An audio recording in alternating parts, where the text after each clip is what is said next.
¿Qué tal? ¿Cómo están? Bienvenidos nuevamente, amigos y amigas, a otra edición más de Mesa Política, un programa producido por la Asociación Otra Mirada y NTV Info.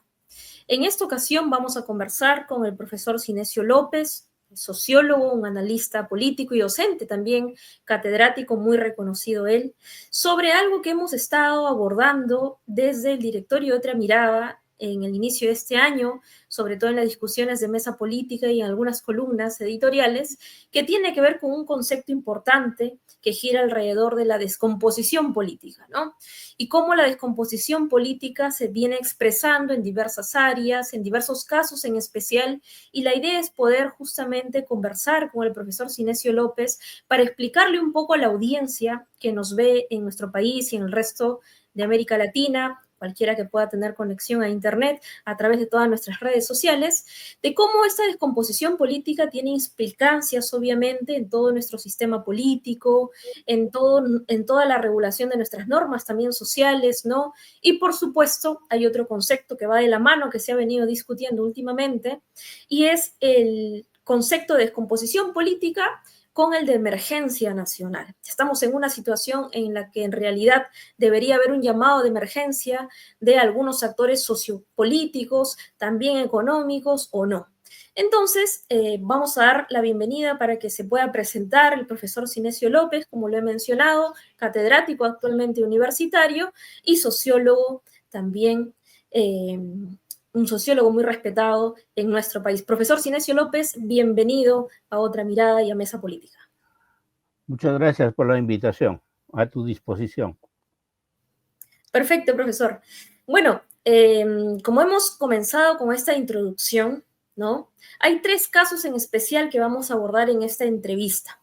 Y vamos a empezar primero con lo que ha sido noticia hace un día en general. Como hemos podido recordar, en el Congreso hubo momentos tensos de discusión con relación a una normativa legal que tiene que ver con la prisión preventiva, ¿no? Entonces hubieron discusiones, negociaciones y por supuesto había una mirada totalmente alejada de la realidad con relación al impacto de una norma que no protege pues a la ciudadanía en general y los delincuentes en general y las organizaciones criminales en nuestro país estaban pues muy felices, ¿no? Por una norma que en general no ayuda más bien a poder prevenir. Bueno, ahora la norma fue aprobada con algunas nuevas modificaciones y se envió al Ejecutivo, ¿no? Es parte de la práctica parlamentaria para que pueda ser observado o en todo caso refrendado por el Ejecutivo, ¿no?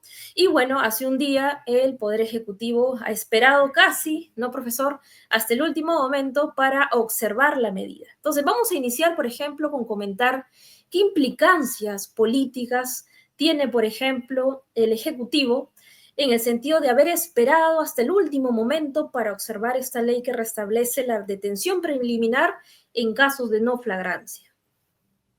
Bueno, yo creo que tiene varios sentidos, ¿no? Uno primero es que el Ejecutivo, comenzando desde la hermana del presidente, de la presidenta, hermano, ¿no? El hermano de la presidenta, Sí. y digamos otros acusados, en fin, estaban amenazados de, digamos, aplicarle esta medida de la prisión preventiva. Entonces, y por otro, digamos, los mismos congresistas dispusieron un conjunto de medidas en que se protegían ellos mismos y protegían de alguna manera el delito, y entre ellos estaba la famosa prohibición de la prisión preventiva. Entonces, lo que ha hecho el Ejecutivo es, a última hora, efectivamente, observarla y poniendo claramente que solamente en los casos de corrupción no habrá prisión preventiva, pero que en todos los otros sí puede haber la prisión preventiva. Entonces, obviamente, eso tiene como objetivo, de alguna manera, proteger a los corruptos del Ejecutivo y del Parlamento, ¿no?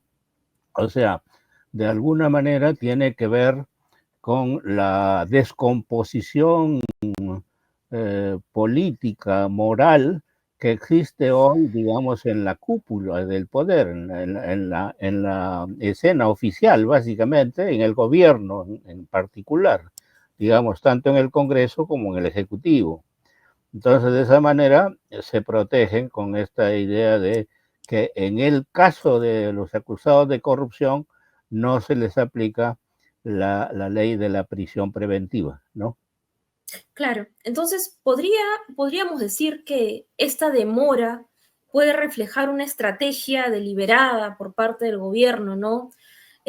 O una falta de coordinación quizás dentro del Ejecutivo, pensando un poco más en estas dos opciones, ¿no? Y sin pensar un poco en la percepción pública, pero además decadente que tiene, ¿no? La ciudadanía con relación al propio gobierno de Dina Boluarte. Mire, yo creo que a ellos les interesa poco la percepción pública. O sea, es un gobierno tan en el aire, tan digamos, pendiente de un hilo y totalmente divorciado de la sociedad, de tal manera que no les interesa la opinión pública, ni les interesa la aprobación o no, en fin, ¿no? Es un gobierno que está en cero de aprobación, tanto en el Congreso como en el Ejecutivo. O sea, entonces, la opinión pública no les importa un comino. Lo que les interesaba era, de alguna manera, protegerse hacia el futuro, ¿no? O de aquí en adelante, de cualquier ley de prisión preventiva que pudiera haber en las acusaciones contra el Congreso, contra algún miembro del Ejecutivo.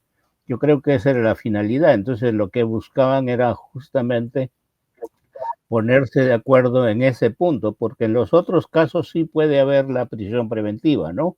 Se le señala incluso qué Uh -huh. casos, ¿no? Extorsión, en fin, etcétera, etcétera. Pero en el caso de corrupción no. Y eso tiene que ver con básicamente autoprotección de la gente que maneja el poder, tanto en el Congreso como en el Ejecutivo, ¿no es cierto? Entonces yo creo que la descomposición moral de alguna manera sigue porque se están autoprotegiendo en este caso particular de cualquier ley de prisión preventiva que pudiera tener, digamos, alguien y para lo cual incluso bueno, no hay flagrancia, ¿no es cierto?, en la corrupción, porque ellos suponen que la corrupción es una suposición, que no ha sido nadie agarrado, tomado con las manos en la masa, digamos, ¿no?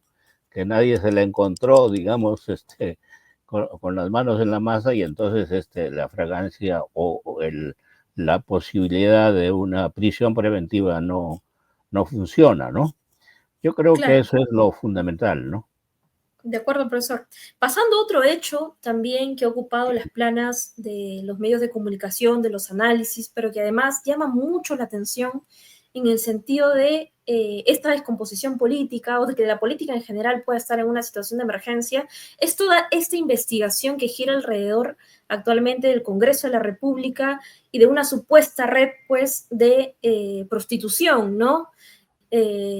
Como lo han venido comentando, esta captura de departamentos especiales de una institución importante en nuestro país y que obviamente han salido reportajes, van saliendo nuevas evidencias, se van descubriendo nuevas cosas que son totalmente pues escandalosas, ¿no?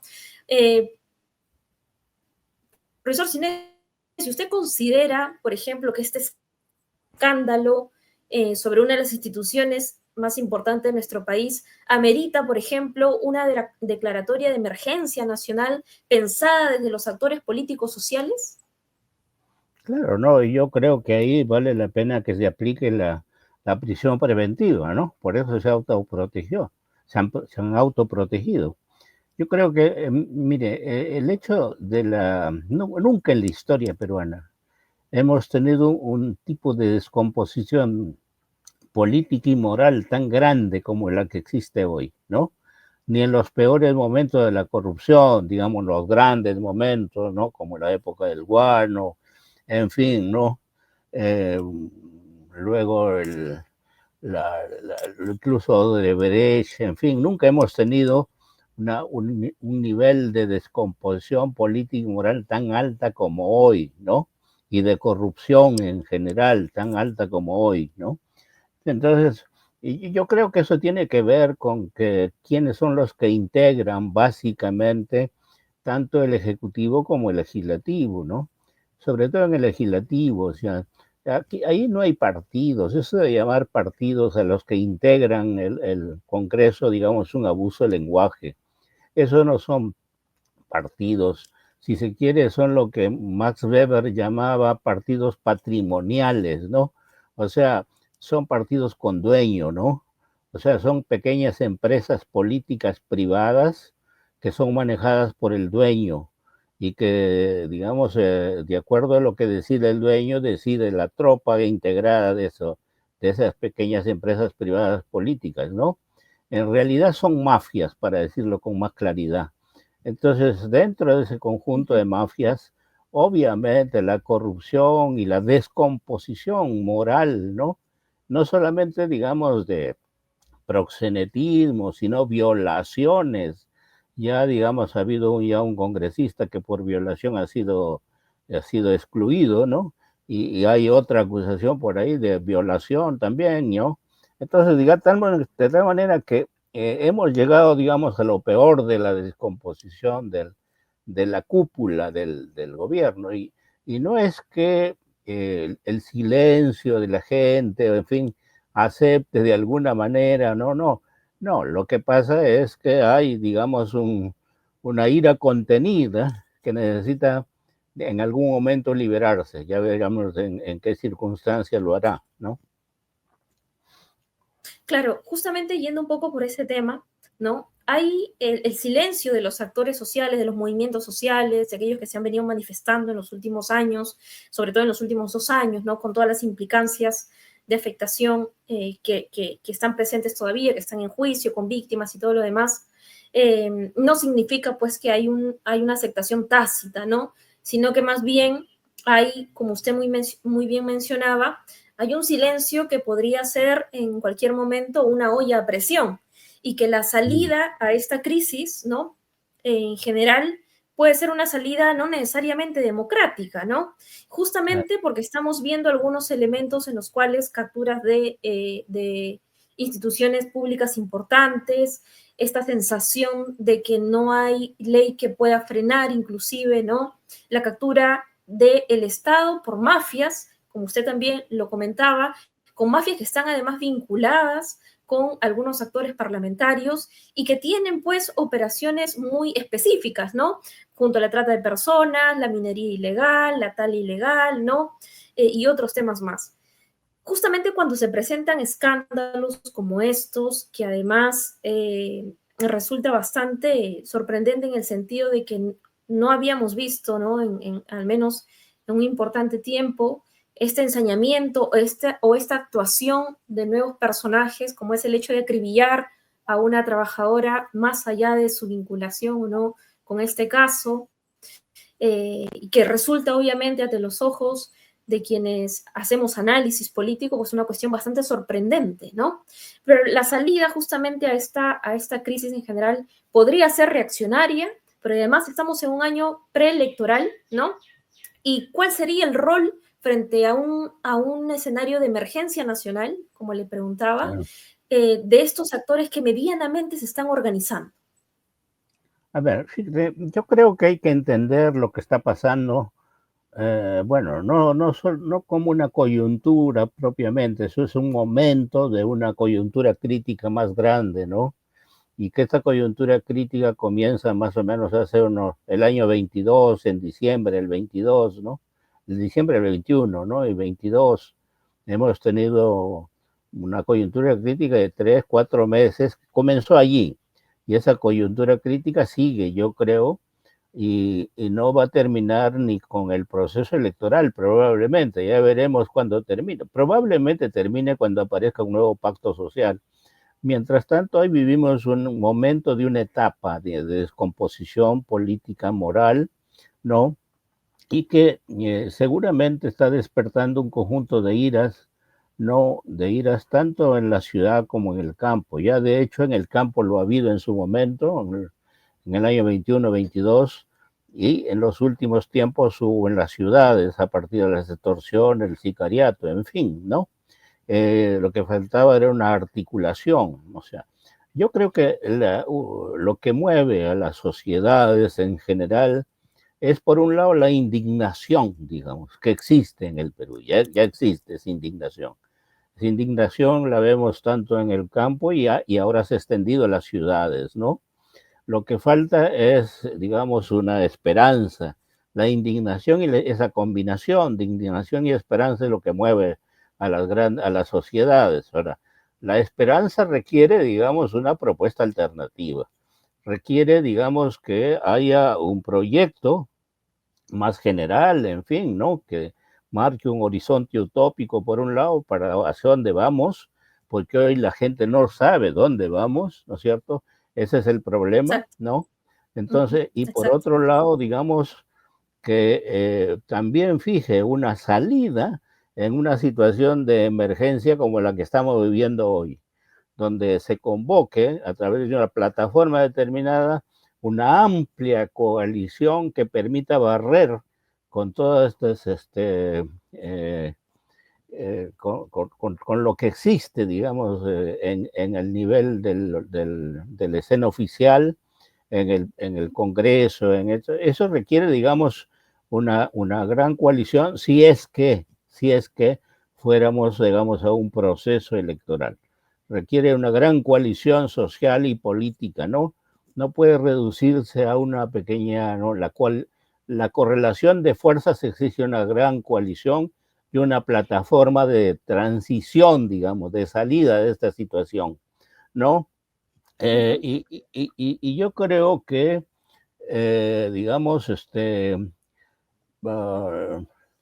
en esa situación podría, digamos, pensarse que no solamente hay una salida electoral, es probable que los desenlaces de esta coyuntura crítica así es. no sea necesariamente la salida electoral. Es muy probable, yo creo que incluso es más probable, el escenario más posible es que la presidenta sea echada en abril o cualquiera de esos meses en adelante, ¿no? Una vez convocadas las elecciones, para deshacerse de ella, porque ella en realidad los embarra más, digamos, al Congreso, ¿no? Los De tal manera arrastra. que entonces que ellos quisieran de una vez limpiar algo, ¿no es cierto?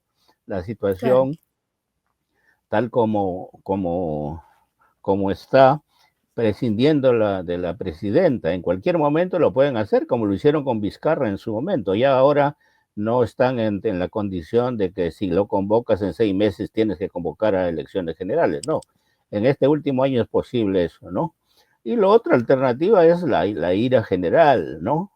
La ira general, pero de todas maneras yo creo que vamos hacia, quizá, que sería mejor tratar de armar una correlación social y política muy grande, digamos, ¿no?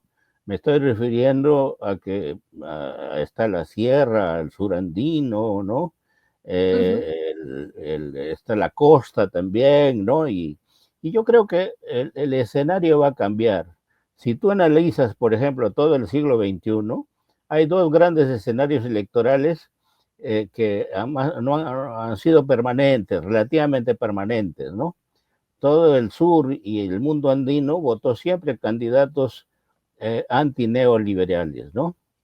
Y claro, está bien. Ujú, la costa de Ica hacia el norte votó, digamos, al centro o a la derecha, ¿no es cierto? Ahora, sí. yo pienso que ese escenario puede haber cambiado en favor incluso de aquellos que votan antineoliberalismo, digamos, ¿no? Los ciudadanos más insatisfechos. De tal manera que la correlación puede ser aplastante en ese sentido. Los congresistas creen que están librándose de todos los candidatos alternativos y que ellos van a ser la única oferta posible y que, Ujú, digamos, todo el mundo va a tener que aceptarlos porque no queda otra. No, la situación es muy convulsa, la situación no ha sido entonces muy bien evaluada por ellos. Yo creo que esa es la probabilidad también si es que hubiera un proceso electoral, lo cual no quiere decir que prescindan de todas maneras de la señora Boluarte, ¿no? Claro, claro, claro que sí. Ese es un escenario, digamos, que está en discusión, ¿no? Y que podría ser, pues, el desenlace sin que necesariamente sea el mismo. Profesor Sinesio, vamos a entrar al último tema y eso tiene que ver ya un poco pensando también en esto último que usted ha dicho, ¿no? Esta necesidad o al menos la mirada de esperanza que no se percibe en la ciudadanía por todos los hechos que estamos percibiendo y por las propias condiciones materiales de vida también de la población, ¿no? Eh, Ayer también hemos conocido esta noticia justamente que tiene que ver con este juicio oral en el caso de los cócteles y la señora Keiko Fujimori, ¿no? Entonces, ¿cómo podría influir esta decisión, ¿no? De anular un poco estas investigaciones en el panorama político actual de cara justamente a las futuras elecciones, ¿no? Pero además un poco de poder evaluar si es el reflejo de alguna debilidad en temas de nuestro sistema judicial, ¿no? Es un duro golpe en general a todo el equipo que viene investigando este tema en los últimos años y si en efecto también es un duro golpe en la lucha contra la corrupción y la credibilidad de las instituciones judiciales. ¿Usted qué opina al respecto? Sin duda, es un golpe duro contra la lucha contra la corrupción. Eh, eh, Ahora, lo que yo creo es que pueden haberse apoyado en pequeños errores o pequeñas exageraciones, a veces de la fiscalía o de determinados fiscales en este caso, ¿no es cierto? Porque a Claro, veces se han cometido errores y exageraciones, ¿no es cierto? Entonces, y para hacer lo que está pasando hoy, digamos, ¿no? O sea que en la práctica se han echado, no todo el proceso, ni se han declarado, se ha decretado la INCOL, digamos, la inocencia de los acusados, pero sí, así es. digamos, es una vuelta atrás y ellos lo que buscan es justamente anular incluso el proceso, que no haya la acusación de lavado de activos, etcétera, ¿no es cierto? O sea, yo creo que eso es lo que se busca, lo que buscan ellos, y eso es lo que, y sin duda este es un duro golpe también para la opinión pública, y eso irrita más, digamos, irrita más a la opinión pública. Yo creo que no favorece, como aparentemente eh, sale en la escena, digamos, a la señora Keiko, a todos los acusados, digamos, no lo favorece. Desde un punto de vista político salen al final perjudicados, digamos, ¿no? Porque la opinión pública sale más irritada de esta situación, digamos, ¿no? Y yo creo que eso abona más a la posibilidad de una gran coalición que permita de una vez salir de este entrampamiento. Ahora, yo creo que de todas maneras, miren, para que haya esperanza se necesita efectivamente una propuesta alternativa y una plataforma inmediata para esta coalición amplia. Pero también lo que falta es un liderazgo claro. Se necesita tener un liderazgo muy, muy importante, claro, alternativo, que se ponga a la cabeza de la situación, digamos, ¿no? Puede ser un liderazgo, puede ser un conjunto de liderazgos que se pongan a la cabeza, digamos, de esta situación y con una plataforma alternativa y un programa ya de larga duración para cada grupo, le dé una salida. Y entonces yo creo que eso sí ya pone en movimiento la sociedad, porque gran parte de las etapas de desmovilización que hemos tenido, no es que han sido derrotados los movimientos sociales, ¿no? Ni el movimiento del sur y el andino, ni el de las ciudades, sino que lo que pasa es que tampoco no hay la esperanza, no saben a dónde van, ¿no es cierto? No tienen la alternativa, si la cosa puede ser peor, ¿no? Entonces, para tener la esperanza necesitas una propuesta alternativa, tanto de largo plazo como de inmediata, una plataforma inmediata, y también, obviamente, un liderazgo claro, un liderazgo muy claro que diga, bueno, vamos a esto, vamos en esta dirección. Y yo creo que eso sí ayuda, francamente, digamos, a la salida más radical, digamos, más posible de la crisis que estamos viviendo, ¿no? Claro, claro que sí. Bueno, es importante también mencionarle a la ciudadanía de que el hecho de que se anule el juicio contra Keiko Fujimori, los argumentos que tiene pues el tribunal para regresar el caso Cocteles a una etapa intermedia, no la exime de alguna responsabilidad, ¿no? Es un revés, obviamente, en esta resolución del tribunal que favorece a una persona en especial, ¿no? Y representa, obviamente, un retraso significativo en uno de los casos más emblemáticos relacionados con toda esta trama Lavallato en el Perú, ¿no?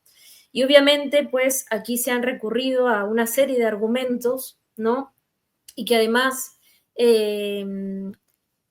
parte de la argumentación de quienes están implicados en toda esta investigación, ¿no?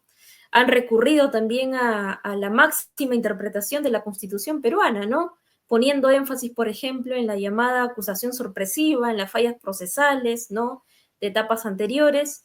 Y bueno, este es parte del desenlace que obviamente todavía va a tener capítulos más adelante, pero que sin duda podría ser también un punto estratégico para todas estas fuerzas que obviamente les resulta pues bastante, digamos, por decirlo de alguna otra manera, complejo, ¿no? Sobre todo en un año bastante difícil, en un año preelectoral, con estas señales que podrían significar la fortaleza de una figura política que tiene pues bastante implicancia en los controles del país, ¿no? Y sin duda vamos a ver más desenlaces sobre ello, pero creo que lo que usted ha comentado, profesor Sinesio, da más señales, pero sobre todo ayuda a desarrollar estos dos conceptos que usted también de cierta manera pues comulga, ¿no?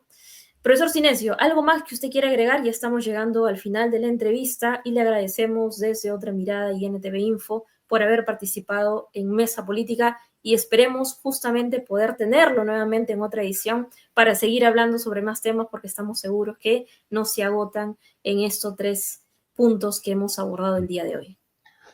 Mire, yo creo e insisto que para poder entender, digamos, lo que pasa en cada momento que hemos tenido en estos últimos años del país, es necesario ver todo esto como una coyuntura crítica que se inicia con la caída de Castillo y el contragolpe del Congreso, ¿no es cierto? El discurso tonto de Castillo y luego el contragolpe del Congreso, y si luego se inicia un conjunto de movilizaciones y aparecen dos grandes protagonistas. Por un lado, digamos, el mundo rural andino, ¿no? Y de sur, y por otro lado la coalición, digamos, de la derecha en alianza con el serronismo para controlar el poder, digamos, y hacer que gobiernen los que perdieron.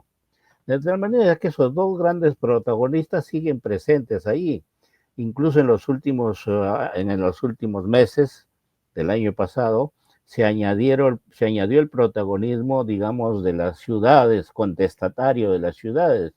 De tal manera entonces que hay que ver eso sigue allí.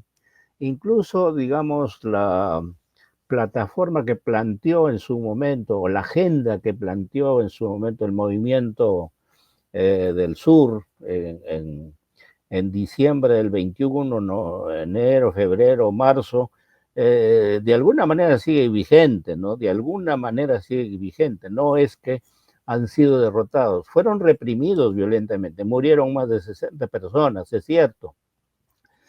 Tienen temores, es cierto también, pero no han sido derrotados, digamos. Ellos siguen allí y siguen protestando y esperan que en algún momento más oportuno probablemente se produzca una gran movilización que acabe con la situación, porque mire, el mundo que estamos viviendo, digamos, donde no hay partidos, no hay representación, ¿no?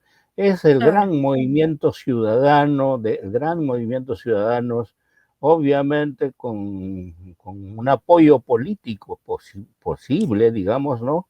Una gran coalición en la que puede darle salida, ¿no? Y un liderazgo muy claro, el que puede encontrar una salida, ¿no? Perfecto, profesor. Sin duda esto da para desarrollar un segundo momento de la entrevista. Le agradecemos nuevamente por su tiempo y por participar, y a toda nuestra audiencia pueden seguir en las redes sociales de Otra Mirada la entrevista con el profesor Sinesio López.